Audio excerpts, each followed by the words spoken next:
गोष्ट आहे. भगवान श्रीकृष्ण आपले अवतार कार्य करत असताना एकदा कुरुक्षेत्रात होते. त्यांच्या भेटीसाठी त्यांची परमप्रियसी राधा, त्यांची आई यशोदामाता आणि वडील नंदबाबा हे दूरवरून प्रवास करून आले होते. श्रीकृष्णाची पत्नी रुक्मिणी देखील त्यांच्या सोबतच होती.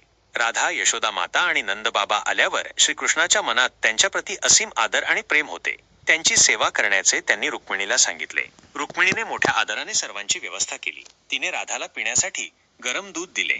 दूध गरम होते, पण राधेने ते प्रेमाने प्राशन केले. राधाने दूध प्राशन करताच काहीतरी अद्भुत आणि अनपेक्षित घडले. त्याच क्षणी भगवान श्रीकृष्णाच्या शरीरावर छोटे छोटे फोड, पुरळ येऊ लागले.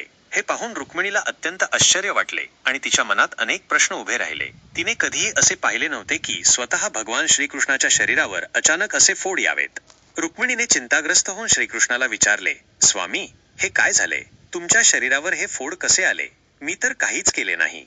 तेव्हा भगवान श्रीकृष्ण हसले आणि त्यांनी रुक्मिणीला यामागील गूढ सांगितले. ते म्हणाले, प्रिय रुक्मिणी, हे फोड मला आले आहेत कारण राधा माझ्या हृदयात वास करते आणि तिने गरम दूध पिल्यामुळे मला हे फोड आले आहेत. श्रीकृष्णाचे हे बोलणे ऐकून रुक्मिणी स्तब्ध झाली. तिला राधेच्या प्रेमाची खोली आणि श्रीकृष्णाशी असलेले तिचे अद्वैत नाते समजले. तिला कळून चुकले की राधा ही केवळ श्रीकृष्णाची प्रेयसी नाही, तर ती त्यांच्या आत्म्याचा एक अविभाज्य भाग आहे. राधेच्या शरीरावर होणाऱ्या कोणत्याही परिणामाचे थेट प्रतिबिंब श्रीकृष्णाच्या शरीरावर उमटते, कारण त्यांचे प्रेम केवळ शारीरिक किंवा मानसिक नव्हते, तर ते आत्मिक आणि पूर्णपणे एकरूप होते.